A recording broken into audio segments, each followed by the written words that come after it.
اعوذ باللہ من الشیطان الرجیم بسم اللہ الرحمن الرحیم وَلَقَدْ صَرَّفْنَا فِي هَذَا الْقُرْآنِ لِيَذَّكَّرُوا وَمَا يَزِيدُهُمْ إِلَّا نُفُورًا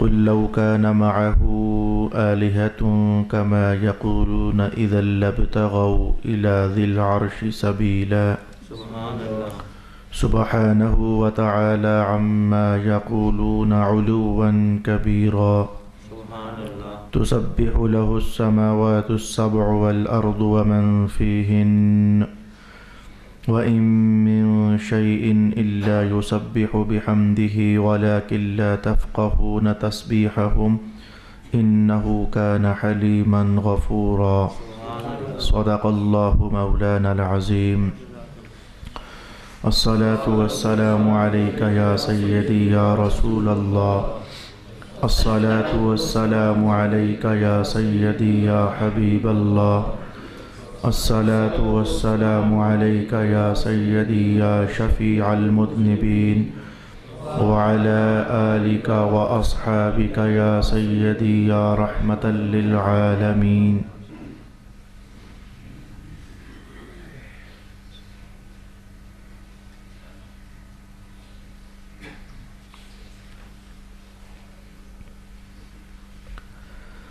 اور بے شک ہم نے اس قرآن میں کئی طرح بیان فرمایا تاکہ وہ نصیحت حاصل کریں، لیکن اس اسلوب نے بھی ان کے تنفر ہی کو زیادہ کیا۔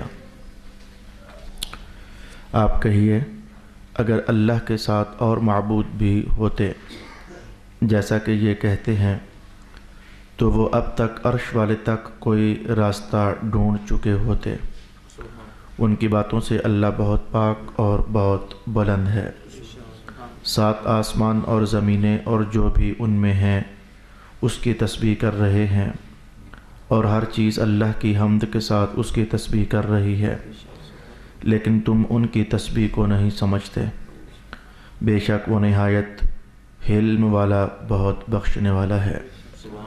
صدق اللہ مولانا العظیم۔ اللہ رب العالمین کی کتاب حکمت سے آج ہم نے سورہ بنی اسرائیل کی آیت نمبر 41 اور 42 اور 43 اور 44 تلاوت کی ہے۔ بنیادی طور پر ان آیات بینات کے اندر 3 4 یا پھر 5 بڑے عنوانات قرآن حکیم نے ارشاد فرمائے۔ پہلی آیت سے ہم 1 یا 2 باتیں بطور نصیحت سبق کے سیکھنے کا اہتمام کریں گے۔ آیت میں غور کیجئے، ترجمہ ایک بار پھر کہنے لگا ہوں۔ اللہ رب العالمین نے فرمایا کہ ہم نے اس قرآن کو کئی طریقوں سے لوگوں کے سامنے بیان کیا، اور یہ بات آپ گزشتہ 12 سال میں خوب جان چکے۔ کبھی واعظ کا انداز ہوتا ہے، کبھی تنبیہ کا انداز ہوتا ہے، کبھی نصیحت گوئی ہوتی ہے، کبھی مثالوں سے تذکرہ کیا جاتا ہے، کبھی سابقہ اقوام کے احوال اور حالات سامنے لائے جاتے ہیں، کبھی انبیاء کرام کی تاریخ عظیمت اور استقامت کو بیان کر دیا جاتا ہے، کبھی مدینہ کے ماحول کا تذکرہ چھڑ جاتا ہے، کبھی مکہ کی گلیوں کا اور کوچوں کا حوالہ اللہ تعالیٰ قائم فرما دیتا ہے، کبھی بدر کی بات ہو جاتی ہے، کبھی احد کا تذکرہ چھڑ جاتا ہے، کبھی جنگوں کے احوال کھول دیے جاتے ہیں، کبھی ایسا بھی ہوتا ہے کہ دوزخ کی کہانیاں بھی چھڑ جاتی ہیں، کبھی ایسا بھی ہے کہ جنت کی باتیں بھی مولا کائنات انہی الفاظ میں ہمارے سامنے ارشاد فرما دیتا ہے۔ یہ رنگ برنگے جو اسلوب اختیار کیے جاتے ہیں، یہ مختلف مزاجوں کو اٹریکٹ کرنے کے لیے اللہ رب العالمین کی ذات کی طرف اور دین اسلام کی طرف۔ اب مولا کائنات نے فرمایا کہ ہم نے اتنے طریقوں سے قرآن لوگوں کے سامنے کہا اور بیان کیا، لیکن یہ جو سامنے ہیں ہمارے مراد تھے مکہ والے، جو سامنے ہیں نا مکہ والے، ان کی حالت نتیجتاً کیا رہی؟ وَمَا يَزِيدُهُمْ إِلَّا نُفُورًا، یہ نفرت ہی میں زیادہ ہوتے رہے، نفرت ہی میں بڑھتے چلے گئے، سرکشی ہی میں بڑھتے چلے گئے۔ ہم نے رنگ برنگے انداز ان کے سامنے رکھے، لیکن ان کی نفرت کم نہ ہوئی بلکہ اور زیادہ ہوتی چلی گئی۔ تو آپ نے کیا سمجھا کہ ہر آیت کے اترنے کے بعد مکہ والے مزید نفرت کر رہے تھے، تو اللہ تعالیٰ کو پہلے پتہ نہیں تھا کہ یہ نفرت کریں گے تو میں یہ آیت نہ اتاروں، یا کہ پتہ تو اللہ کو پہلے بھی تھا لیکن پھر بھی آیات اتار رہا تھا۔ آپ اس میں کیا سمجھنا چاہیں گے؟ اگر آپ یہ سمجھے کہ اللہ رب العالمین کو پتہ نہیں چل سکا تھا تو جب آیت اترتی تو ان کی نفرت اور زیادہ ہو جاتی، تو پھر اللہ کہتا اوہو ان کی تو نفرت اور زیادہ ہو گئی ہے۔ اگر آپ یہ سمجھے تو یقیناً غلط سمجھے۔ ماجرا اصل میں یہ تھا کہ اللہ کو خوب پتہ تھا۔ مکہ والوں کی رگ رگ اللہ نے، صرف یہ نہیں کہ رگ رگ سے واقف تھا، رگ رگ اللہ نے بنائی تھی، وہ ان کو جانتا تھا کہ یہ مانیں گے نہیں۔ حتیٰ کہ ان کے نہ ماننے کی کہانی پہلے ہی سپارے میں، وہ پہلی آیات ہی میں اللہ تعالیٰ نے ارشاد فرما دی تھی، ختم اللہ علی قلوبہم وعلی سمعہم وعلی ابصارہم۔ پھر یہ بھی کہہ دیا گیا تھا سواء علیہم اانذرتہم ام لم تنذرہم، محبوب یہ جس قوم کے اندر ہم نے آپ کو بٹھایا ہے، آپ انہیں ڈرائیں یا نہ ڈرائیں ان پر کوئی اثر نہیں ہے، اور ان کے دلوں پر مہر ہے، ان کی آنکھوں پر مہر ہے، اور ان کے کانوں پر مہر ہے۔ قوم ایسی کہ جن کی احوال اللہ تعالیٰ خوب جاننے والا تھا، بنایا جو تھا اس نے تو وہ جانتا تھا کہ اس قوم نے کرنا کیا ہے، تو لیکن اس کے باوجود قرآن حکیم کے اسلوب بدل بدل کر کے تو آیات کا اتارنا، کیا سیکھنا چاہیں گے ہم؟ کم از کم ہم یہاں سے کیا چیز لینا چاہیں گے؟ اللہ جانتا ہے کہ انہوں نے ماننا نہیں ہے۔ حالانکہ اس پر میں ایک بات آپ سے پہلے کہہ چکا ہوں، فطرت کے اپنے مقاصد ہیں، قرآن حکیم کے اتارنے اور نازل کرنے کے اپنے مقاصد ہیں۔ ہم سمجھ رہے ہوتے ہیں کہ شاید اس آیت کے اترنے سے ایک ہی مقصد ہے، حالانکہ اندر ڈھیروں سارے مقاصد ہوتے ہیں، بہت ساری حکمتیں ہوتی ہیں۔ بھائی مثلاً ہم تھوڑا سا سبق تازہ کرتے ہیں تاکہ یہ آیت، اس سے ہم کچھ تو مزید سمجھ کر پھر آگے بڑھ سکیں۔ یہ میں آپ کو اس سے پہلے قاضی بیضاوی کے حوالے سے بات بتا چکا ہوں کہ رب کائنات نے کہا کہ آپ اس قوم کو محبوب پیارے ڈرائیں یا نہ ڈرائیں ان کے لیے برابر ہے، انہوں نے ماننا نہیں ہے۔ بیضاوی نے سوال اٹھا دیا کہ ما فائدۃ الانذار، اگر پھر انہوں نے ماننا نہیں تھا تو رسول اللہ کو حکم کیوں دیا گیا کہ آپ انہیں ڈرائیں؟ بھئی کسی اور قوم میں رسول اللہ علیہ السلام کو بھجوا دیا جاتا جنہوں نے تسلیم کرنا تھا، ماننا تھا۔ تو یہ جواب میں پہلے آپ کو بتا چکا ہوں۔ کیا جواب؟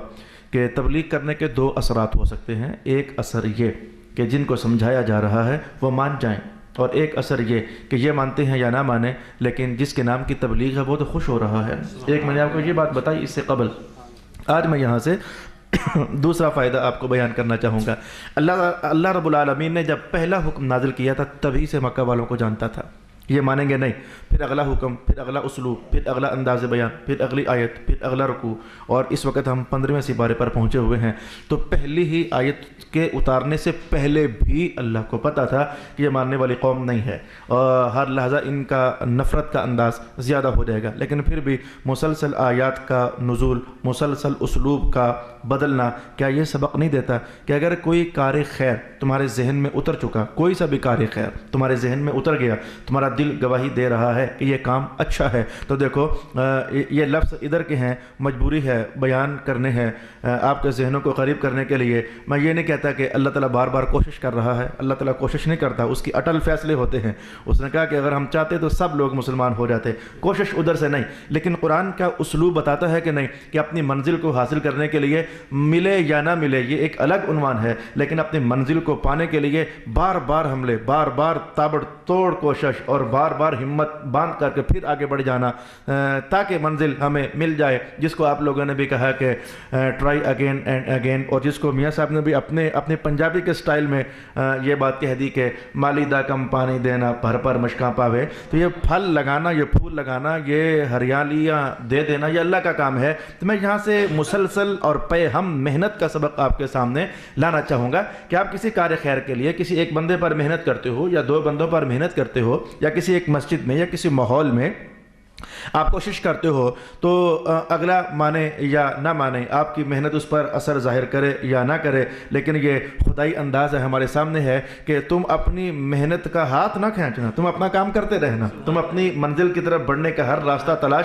کرتے رہنا۔ خطباء کے لیے خاص کر کے، علماء کے لیے خاص کر کے، محراب نشینوں کے لیے خاص کر کے، ٹیچرز کے لیے خاص کر کے، وہ بعض اوقات ایسے احوال اور حالات بن جاتے ہیں کہ ہمت ٹوٹنے لگ جاتی ہے، اعصاب شکن قسم کے حالات بندے کو گرانے کی کوشش کرتے ہیں۔ ایسے میں قرآن پاک کا یہ جملہ، ایسے میں قرآن پاک کا یہ محل بندے کو تقویت دیتا ہے، اسے تسلی دیتا ہے اور اس کی ہمت امت کو بیدار کرتا ہے اور جوان کرتا ہے کہ قرآن بھی ہو تو انداز بدلے، آیات بدلیں، حوالہ جات بدلے، لیکن یہ ٹس سے مس نہ ہوئے۔ اس کا معنی یہ تھوڑا ہے کہ اگر مکہ والے ٹس سے مس نہیں ہو رہے تو اگر وہ اپنے غلط نظریے سے سبق دوش نہیں ہو رہے تو رسول اللہ اپنے خیر کے پیغام سے اپنا ہاتھ کیسے کھینچ سکتے ہیں؟ تو رسول اللہ مسلسل محنت کرتے رہے تو مسلسل محنت کا سبق کم از کم میں ایک لینا چاہوں گا۔ ایک اور بھی سبق ہو سکتا ہے، وَمَا يَزِيدُهُمْ إِلَّا نُفُورًا، کافر جب بھی کوئی آیت اترتی تو وہ نفرت میں اور تیز ہو جاتے۔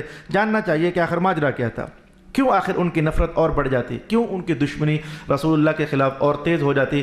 اصل میں ایک غلطی ان سے ہو چکی تھی اور ایک خطا ان سے ہو چکی تھی، وہ خطا آپ سے بھی ہوتی ہے۔ اب میرا لیکچر جو ہے اور میری گفتگو کے چند جملے جو ہیں وہ آپ کے ماحول میں بالکل اترنے والے ہیں اور بالکل آپ کے دلوں اور آپ کے معاشرے کی کہانی کو بیان کرنے والے ہیں۔ کئی بار ایسا ہو چکا میرے ساتھ، لوگ سوالات پوچھتے ہیں اور سوالات پوچھتے میں ساتھ یہ بھی کہہ دیتے ہیں ہم یہاں بیٹھے ہوئے تو ہماری بحث چھڑ گئی۔ بھائی بحث چھڑی کیوں تم نے؟ پہلی تو بات یہ ہے، علم ہے نہیں تو بحث چھڑی کیوں ہے؟ تو بحث چھڑ گئی تو میں یہ کہہ رہا تھا تو وہ یہ کہہ رہا تھا، تو آپ بتائیں کہ مذہب کی تعلیمات ہیں کیا؟ پھر جب میں نے مذہب کی تعلیم کہی تو سوال کرنے والا ایک دم حیران ہو گیا، اچھا مانا یہ تھا کہ میں تو اس کے خلاف کہہ رہا تھا اور آپ نے کہہ دیا وہ جو میں کہہ رہا تھا وہ نہیں تھا، تو وہ حیران ہو جاتا ہے۔ تو جب بندہ کوئی قول کر دیتا ہے اپنی دانائی کے مطابق، جب کوئی اپنی فکری بات کو سامنے لے آتا ہے، پیچھے ہٹنا پھر بڑا مشکل ہو جاتا ہے بندے کے لیے۔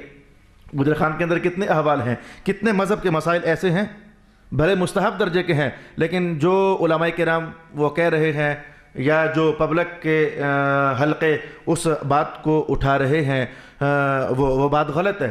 اور جو میرے علم کی بساط میں تھا میں نے کہا بھی، بتایا بھی، اہل سنت کے حلقوں کے اندر کتنی غلطیاں ایسی ہیں جو میں کہہ چکا ہوں لیکن لوگ ماننے کے لیے تیار نہیں ہیں۔ وہ اپنا ایک قول کر چکے، وہ اپنا ایک فعل اور اپنا ایک عمل مستقیم کر چکے، اب اس سے ہٹنا انہیں اپنی شرم محسوس ہوتی ہے۔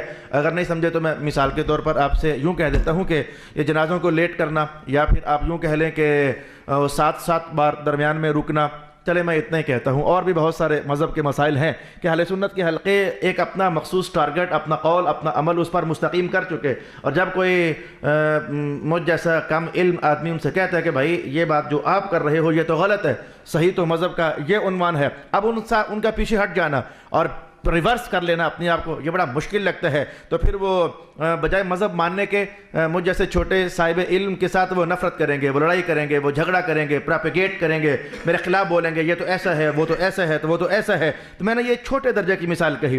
ہوا یہ تھا مکہ کے ماحول میں کہ رسول اللہ کی تشریف آوری سے قبل مکہ والے ایک کانسیپٹ اپنا کلیئر کر چکے تھے کہ ایک ہوتا ہے اللہ، ایک ہوتا ہے یہ خدا۔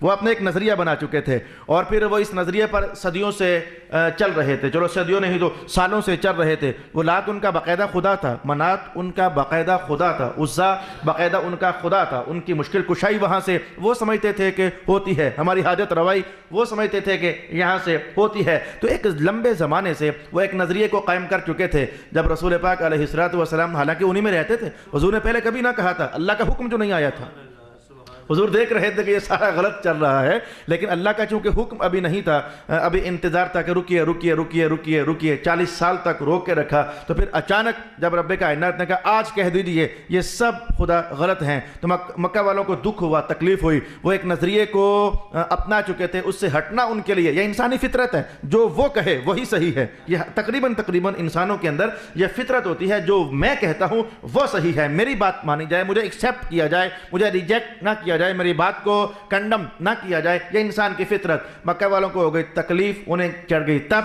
کہ ہم زمانوں سے ان سب کو خدا تسلیم کرتے چلے آ رہے ہیں، اور آج ایک یتیم بچے نے جوان ہونے کے بعد یہ اعلان کر دیا کہ یہ سارے خدا جھوٹے ہیں، تو یہ ان کی وجہ بن گئی۔ تو میں آپ سے سبق نمبر 2 کے طور پر یہ کہنا چاہوں گا، کبھی بھی مذہب کے کسی بھی پوائنٹ پر اگر آپ نہیں جانتے کہ یہ ہاں ہے یا کہ نہ ہے، تو خود سے ایک نظریہ قائم نہ کرنا، خود سے ایک نظریہ قائم نہ کرنا۔ اگر خود سے مذہب کے کسی حوالے پر آپ ایک نظریہ قائم کر لو گے یا اسے کرنے اور نہ کرنے کا اختیار اپنے اندر سمجھنے لگ جاؤ گے، تو پھر جب کوئی ایسے میں صاحب علم آپ کو روکے گا، آپ کو ٹوکے گا، آپ کو تکلیف ہوگی۔ بہتر ہے جیسے یہ بحث کرنے والے، میں کہتا ہوں یہ ہے تو یوں، وہ کہتا ہے یہ ہے، یہ بحث کرنے والے علم نہیں جو تھا تو بحث کی کیوں؟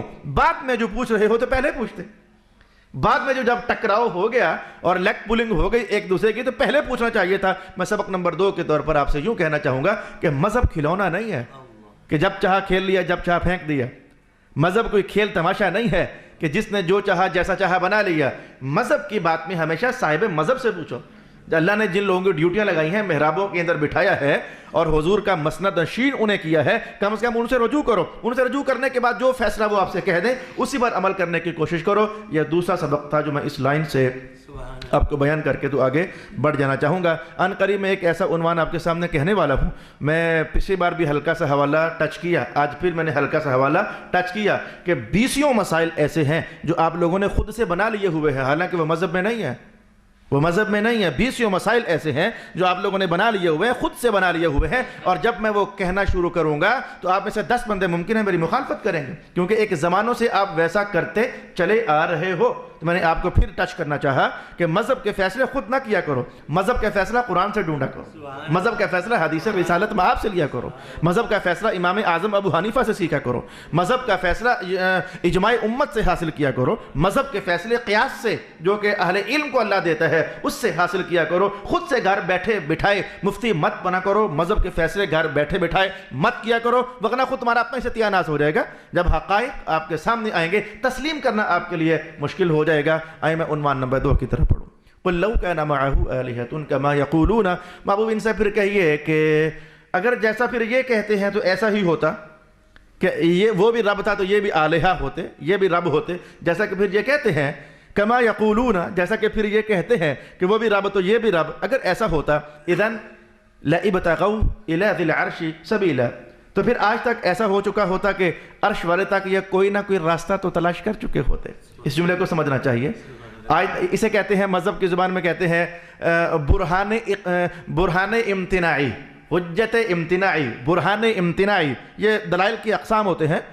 حجت اقناعی ہوتی ہے, حجت امتناعی ہوتی ہے, برہان اقناعی ہوتی ہے, برہان امتناعی ہوتی ہے. شرح عقائد خیالی پڑھنے والے علماء ان الفاظ سے واقفیت رکھتے ہیں. تو یہاں رب کائنات نے برہان امتناعی چلائی.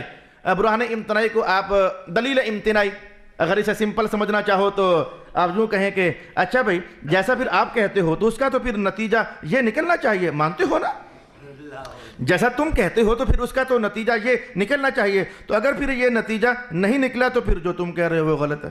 جو تم نے کہا اس کا لامحالہ یہ نتیجہ نکلنا چاہیے تھا, مانتے ہو نا بھائی. جیسے کہ 2 برتن ہو تو کھڑک جاتے ہیں, مانتے ہو نا. تو اگر آئے تک نہیں کھڑکے سمجھو 2 ہے ہی نہیں, ایک ہے.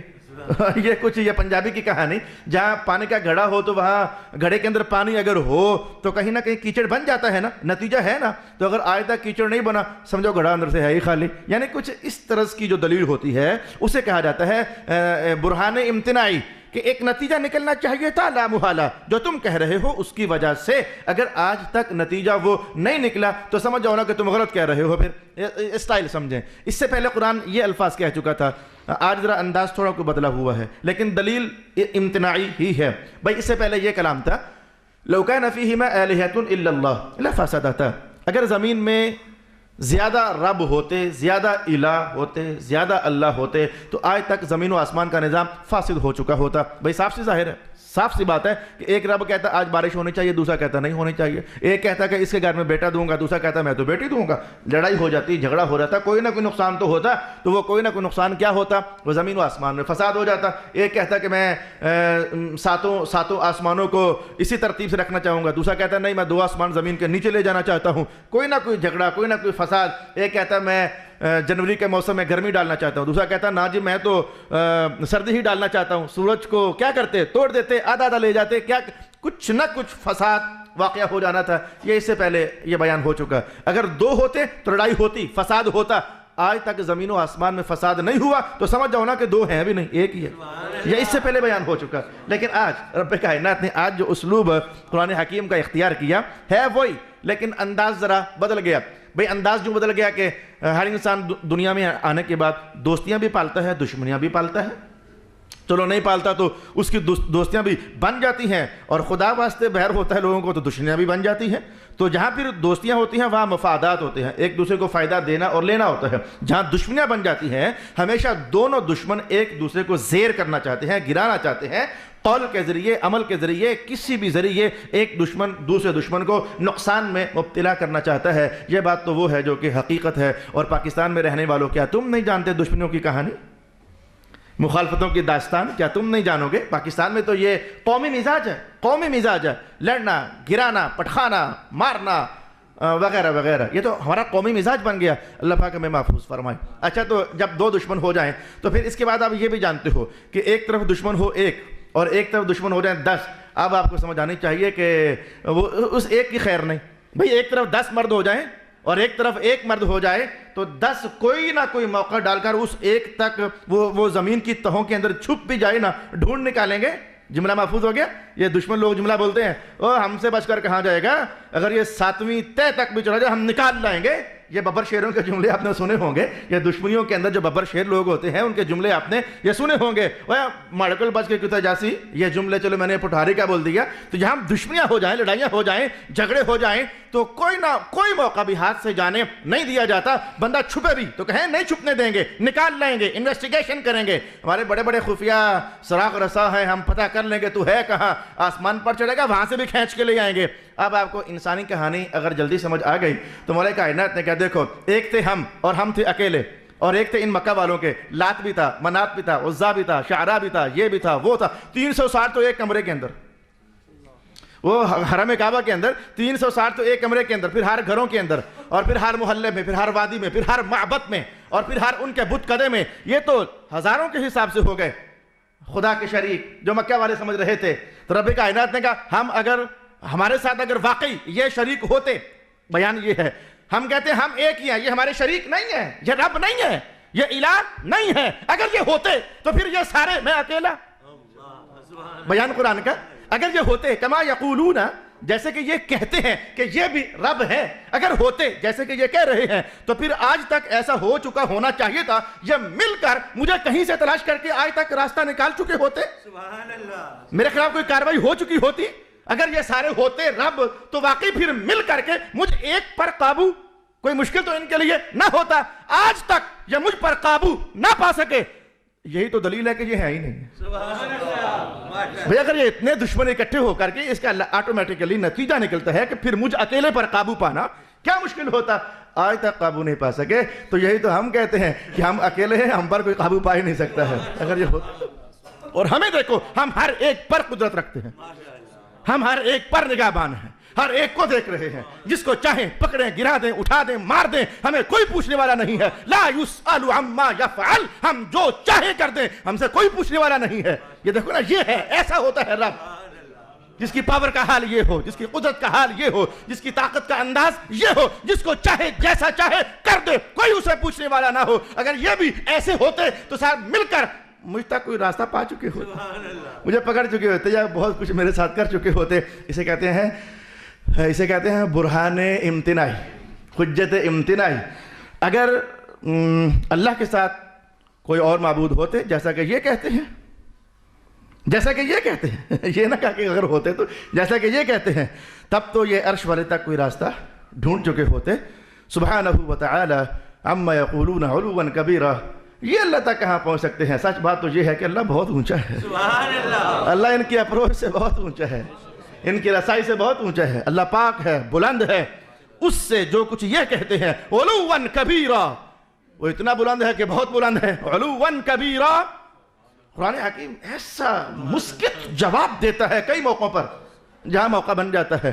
ایک بار تہمت لگ گئی سرکار دو عالم علیہ السلام پر کہ یہ محمد کہتے ہیں نا کہ یہ قرآن ہے اللہ نے نازل کیا ہے، وہ کافر کہتے ہیں کہ یہ جھوٹ بولتے ہیں، وہ کافر کہتے ہیں یہ جھوٹ بولتے ہیں۔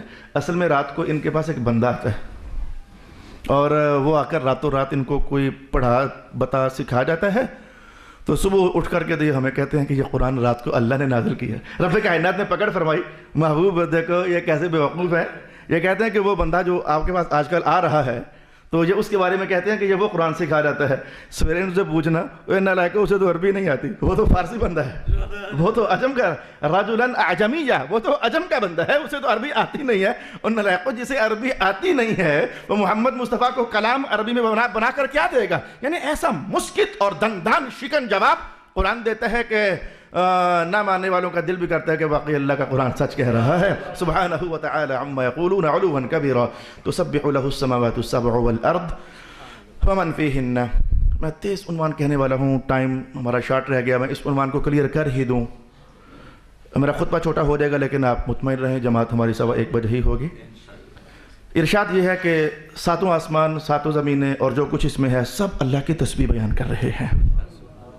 مفسرین کرام کی 2 جماعتیں ہوئیں۔ بعض مفسرین کی جماعت ایک جماعت کا خیال یہ ہے کہ یہ سب تسبیح کرتے ہیں، یعنی جو کر سکتے ہیں، اور جو نہیں کر سکتے تو وہ نہیں کر رہے۔ جن میں روح ہے وہ تسبیح کر رہے ہیں، اور جن میں روح نہیں ہے جیسے کہ ٹیشو، مائک، گلاس، پھول، تو یہ تسبیح نہیں کرتے۔ یہ ایک مفسرین کی جماعت کا خیال ہے، لیکن اس خیال کو تسلیم نہ کیا گیا۔ میں اس خیال کو آپ کے سامنے لاؤں گا جو تسلیم کیا گیا۔ محقق تفسیر یہ ہے کہ یہ ٹیشو بھی اللہ کی تسبیح کر رہا ہے، پھول بھی اللہ کی تسبیح کر رہے ہیں۔ جس چیز کو اللہ نے بنایا وہ سب اللہ کی تسبیح کرتے ہیں۔ اس کے بعد ارشاد ہوا وَلَكِنْ لَا تَفْقَهُونَ تَسْبِيحَهُمْ، لیکن تم ان کی تسبیح کو سمجھ نہیں سکتے۔ تم اس ماحول میں رہتے ہو جس ماحول کو تم نے لیا ہوا ہے، تو تمہیں جو کچھ اس میں نظر آتا ہے تم سمجھتے ہو کہ بس وہی کچھ ہے، اس سے ہٹ کر تم کچھ سمجھ نہیں سکتے۔ ہم کھانے پینے کے عادی ہیں، ایک دم سے کہا جائے نا کہ فرشتے کھاتے پیتے نہیں ہیں، تعجب ہوتا ہے، یار یہ کیسے ہو سکتا ہے، وہ روٹی نہیں کھاتے۔ ہم شادیاں کرنے کے ماحول کو دیکھ چکے زندگیوں سے، جب کہا جائے نا فرشتوں کی شادیاں نہیں ہوتی، عجیب سا لگ جاتا ہے۔ ہم جو ہیں تو ایک دوسرے کو دیکھنے کے عادی ہیں، تو جب ہم کہیں کہ ایک مخلوق ہے صحیح لیکن دکھتی نہیں، جیسے کہ جنات، تو بڑا عجیب سا لگ جاتا ہے۔ تو بندہ جس ماحول میں رہتا ہے اس ماحول میں جو کچھ کریٹ ہو سک رہا ہوتا ہے ہم اسی کے عادی اور خوگر ہو چکے ہوتے ہیں، اس سے بڑھ کر ہم کچھ سمجھنے کے لائق شاید نہیں ہوتے ہیں۔ تو مولا کائنات نے اسی لیے کہا کہ آج تک تسبیحات کا ہونا تم یوں سمجھتے ہو کہ ایسے ہوتا ہے، سبحان اللہ سبحان اللہ سبحان اللہ۔ اب جب کہا جائے گا ٹیشو تسبیح کرتا ہے، عقل حیران ہوگی، یہ کیسے کرتا ہے؟ تبھی رب کائنات نے کہا کرتا ہے پر تمہیں سمجھ نہیں آنی، وَلَكِنْ لَا تَفْقَهُونَ تَسْبِيحَهُمْ، کرتا ہے پر تمہیں سمجھ نہیں آنی۔ قرآن جواب پہلے دے دیتا ہے، لیکن آئے ہم اس بات کو سمجھیں کہ ایک بیان اس میں امام فخر الدین رازی کا ہے۔ اگر آپ کو وہ سمجھ آ گیا تو تفسیر کا ایک مشکل پہلو آپ نے سمجھ لیا، اور پھر جو اس کے بعد اگلا اسلوب بیان ہے تفسیر کا وہ تو بہت آسان ہے، میں وہ اصل میں بھی کہنا ہی چاہوں گا۔ تو سمجھیے امام فخر الدین رازی کہتے ہیں کہ تسبیح 2 طرح کی ہے، ایک یہ کہ صاف صاف سبحان اللہ سبحان اللہ سبحان اللہ، تسبیح اس تسبیح کا نام ہے تسبیح قولی، قول سے اللہ کی تسبیح کرنا، قول سے کہنا کہ ہے کوئی مالک، یوں کہیے قول سے ثابت کرنا کہ ہے کوئی مالک، کبھی اللہ اکبر کہہ کر، کبھی الحمدللہ کہہ کر، کبھی سبحان اللہ کہہ کر قول سے اشارہ دینا کہ ہے کوئی ہمارا جو ہم پر حاکم ہے۔ اور ایک ہوتا ہے فعل سے اشارہ کر دینا، فعل سے اشارہ کر دینا۔ آپ اس کو یوں سمجھیں کہ میں جلدی سے کہوں دیکھو اس وقت اللہ نے مجھے قدرت دی کہ اس ٹیشو کو میں جیسے چاہوں کر دوں، چاہوں تو رکھ دوں، چاہوں تو آگے کر دوں، چاہوں تو پھاڑ دوں، چاہوں تو مروڑ دوں، کچھ بھی کر دوں، میں جیسے کرتا چلا جاؤں گا یہ ویسے ہوتا چلا جائے گا، کیونکہ یہ میرے تابع جو ہے۔ تو میں اس پر جو حرکت واقعہ کرنا چاہوں یہ قبول کر لے، تو اس کا یوں ہونا یہ دلیل ہے کہ یہ خود مختار نہیں، مختار اس کے پیچھے کوئی اور ہے۔ اس کو جیسے کر دیا جائے یہ ویسے ہو جائے، یہ دلیل ہے کہ یہ کسی کی حاکمیت کا اشارہ کر رہا ہے، یہ کسی کے مختار ہونے کا اشارہ کر رہا ہے۔ میں چاہوں تو پانی کا گلاس پڑا رہنے دوں، چاہوں تو گرا دوں، چاہوں تو پی لوں، چاہوں تو توڑ دوں، تو میں جیسا چاہوں یہ ویسے ہی ہو جائے، یہ دلیل ہے کہ طاقت میری نہیں، پیچھے طاقت کسی اور کی ہے۔ بس کچھ اس انداز میں ذرا بڑے پیمانے پر چلے جائیے۔ اللہ رب العالمین نے سورج کو گھما دیا، صدیوں سے گھوم رہا ہے، چاند کو گھما دیا، صدیوں سے گھوم رہا ہے۔ آم کے درخت کی عمریں ایک ہی جیسی ہوتی ہیں، موسم پھل پکنے کا ہر سال میں ایک ہی زمانہ ہوتا ہے، جو پھل 4 مہینے لیتا ہے وہ 4 ہی لیتا ہے، جو پھل 3 مہینے لیتا ہے وہ 3 ہی لیتا ہے، جو سال میں ایک بار پیدا ہوتا ہے وہ ایک ہی بار پیدا ہوتا ہے۔ برفیں جمنے کا ایک خاص زمانہ ہے، سردیوں کے آنے کا ایک خاص زمانہ ہے، گرمیوں کے آنے کا ایک خاص زمانہ ہے۔ گرمیوں کی اناج فصلیں الگ ہیں، سردیوں کی اناج اور فصلیں الگ ہیں۔ تو یہ سب کچھ جیسے اس کے پیچھے کوئی کرنے والا کہہ رہا ہے، یہ ویسے ہی خاموش کرتے چلے جا رہے ہیں۔ سورج خاموش گھومتا چلا جا رہا ہے، چاند خاموش گھومتا چلا جا رہا ہے، یہ شور نہیں ڈال رہا، اللہ ہے یہ شور نہیں ڈال رہا، لیکن اس کی حرکتیں بتاتی ہیں کہ زمانوں سے ایک ہی انداز میں یہ بتا رہا ہے کہ اصل میں نہیں، پیچھے کوئی اور ہے، یہ میں نہیں پیچھے کوئی اور ہے۔ پھول کی پتی ہمیشہ ایک ہی سٹائل پر ہوتی ہے، یہ بتاتی ہے کہ میں نہیں، اصل میں کوئی اور ہے۔ میں سوچ کر کل پرسوں ترسوں سوچ کر کہ اے میرے اللہ تعالیٰ، میرے ہاتھ میں وہ گاجروں کا جوس تھا، میں نے کہا اے میرے اللہ تعالیٰ یہ زمین سے پانی تو نے جڑوں کے ذریعے گاجر کے اندر ڈال دیا، یہ میٹھا کیسے ہو گیا؟ وہ چڑھنے والا پانی تو پھیکا تھا، یہ میٹھا کیسے ہو گیا؟ اے میرے اللہ یہ خود نہیں ہے، تو ہے، اس کے پیچھے ہے کوئی طاقت ہے، اس کے پیچھے یہ سیب کے اندر وہی پانی چڑھایا تو نے، وہ میٹھا ہوا لیکن اس کا انداز ہی کچھ اور ہو گیا، ذائقہ کوئی اور، سٹائل کوئی اور، رنگ کوئی اور، تاثیر کوئی اور، غذائیت کوئی اور. تو یہ سب کچھ جو چل رہا ہے تو ہمیں لگتا ہے، ہم سمجھتے ہیں یار یہ خود ایسا نہیں ہوتا. اگر ہمیشہ کوئی کام خود ایسا ہوتا تو حالات پھر ایسے نہ ہوتے.